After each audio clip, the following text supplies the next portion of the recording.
Hey everybody, welcome back to Cruise Blog. It's Allie, and today we're going to be talking about the 7 things that new cruisers do that instantly give away they are novices on board. Let's get into it.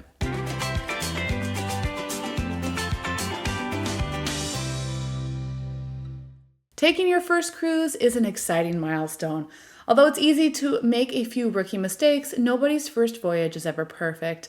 Believe it or not, it's easier to spot a novice cruiser than you think. Certain behaviors tend to give them away instantly. These small, telltale signs separate first-timers from experienced sailors who know the ins and outs of a cruise vacation. Don't worry though, every seasoned cruiser had to start somewhere. Having been on over 50 cruises, I think it's easy to spot these first-time behaviors. The good news is that with some preparation and awareness, you can act like a veteran cruiser even if it's your first time on a cruise ship. Up first is do not overpack. Packing for your first cruise can be overwhelming. Unlike land trips, it's difficult to run to the store to grab something that you forgot. Although ships have a small selection of items, including medication, snacks, and clothing, they cost a premium compared to what you'd pay at a store back home. That said, cruise cabins are smaller than typical hotel rooms. You'll often find less space than you're used to, especially when it comes to storage. That's why packing smart is so important. You don't want to overpack, but you also don't want to underpack either. For example, it's okay to rewear an outfit or two to dinner, especially if you're on a week-long cruise. I'd also recommend prioritizing comfort and practicality. Does it make sense to haul a sequined ball gown to the ship? Not really. In fact, cruises are far less formal these days. Although many guests still love dressing up, you don't have to pull out your fanciest attire. In terms of medication, it's actually best to be overly prepared. Cruise ships have limited over-the-counter meds available, and they are extremely overpriced.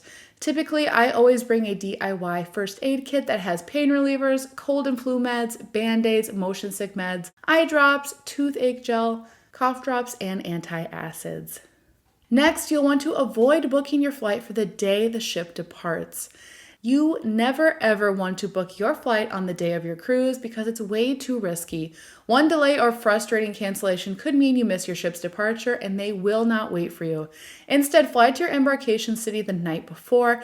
That way you won't be stressed trying to catch an early morning flight. What better way to kickstart your vacation than sleeping in, grabbing a leisurely breakfast, and heading to the cruise terminal without rushing or panicking? Plus, arriving the night before gives you time to explore if that interests you. You may, for instance, wish to visit Seattle's Pike Place Market or Miami's Wynwood neighborhood. Also, don't forget to place your phone in airplane mode. Before sailing away, make sure your phone is in airplane mode, even if you bought the ship's Wi-Fi. Placing your phone in airplane mode means that your phone's cellular capabilities are disabled. This will help save you from an expensive and unexpected bill from your provider for roaming. Depending on your plan, you may be able to connect to the port's cellular network either for free or with a minimal charge. For example, through Verizon, I can use my phone in Mexico, Canada, or the Virgin Islands for free. However, I can also pay $10 per day for international destinations like Greece, the United Kingdom, or Italy. If you want Wi-Fi, I'd recommend buying it in advance because you'll typically save money compared to the onboard pricing. You can do this through the cruise line's online planning portal, which you'll gain access to once you place your deposit. Speaking of Wi-Fi, some lines have more than one internet plan. Make sure you buy the one that meets your needs. For instance, if you want to be able to stream movies, don't buy the cheapest plan. Another tip is to review the cruise line's prohibited items list. Before you go throwing items in your suitcase, take a few minutes to read what you can't bring on a cruise ship. Many items, including illegal drugs and weapons, are common sense. However, to ensure the safety of passengers and crew members, some household items are prohibited too. This includes irons, steamers, heating pads, and extension cords. While they might seem harmless, they're banned because they are a fire risk. You also can't bring liquor on cruise ships because cruise lines make a lot of money off of alcohol sales, so they limit what guests can bring on board. That said, some lines permit passengers to bring on small quantities of wine. For example, guests can pack one 750 milliliter bottle of wine or champagne if sailing with Royal Caribbean or Carnival. Another tip is don't overtip crew members. Most mainstream cruise lines charge a daily gratuity to cover tips for the crew. The cost varies based on which line you're sailing with, as well as your stateroom category. However, expect them to be anywhere from $16 to $25 per person per day. Many experienced cruisers opt to prepay gratuities so they aren't surprised by a large bill at the end of the sailing. If you don't prepay them, your cruise line will automatically charge them to your onboard account. Not only that, but they also have a mandatory service charge for purchases like drinks and spa treatments. As such, you don't need to tip your bartender for every beverage unless you feel as though the service warrants it. On a similar note, many cruisers like to leave an extra tip for their cabin steward because these hardworking crew members typically remember your preferences and tidy your stateroom up to twice a day. Of course, this is completely optional because you aren't required to tip beyond the cruise line's gratuity.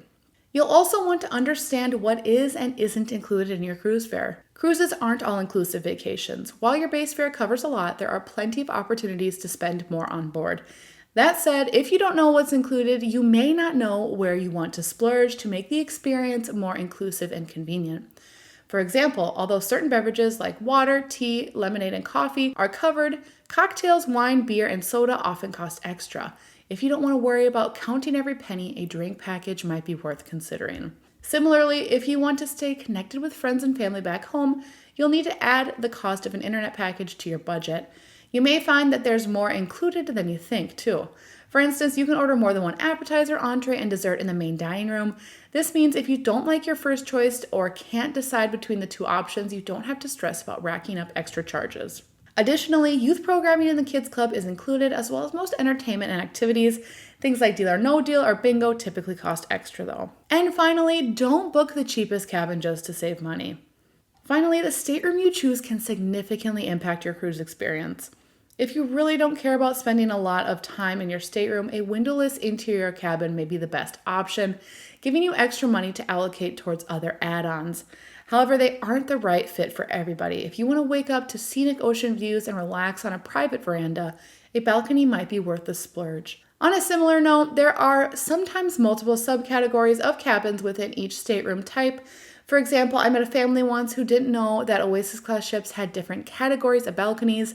Instead of reserving an ocean view room, they ended up with a balcony overlooking Central Park, which isn't what they wanted. Not only does the cabin category matter, but so does its location. If you're susceptible to motion sickness, you won't want a stateroom in the front of the ship. Some cabins are also noisier than others due to their proximity to popular public places like the casino, pool deck, and theater. All right, everybody, that is all we have for today. Thanks for tuning into the Cruise Blog, and be sure to like and subscribe so that you can be notified every time we have a new video. Until next time, happy cruising.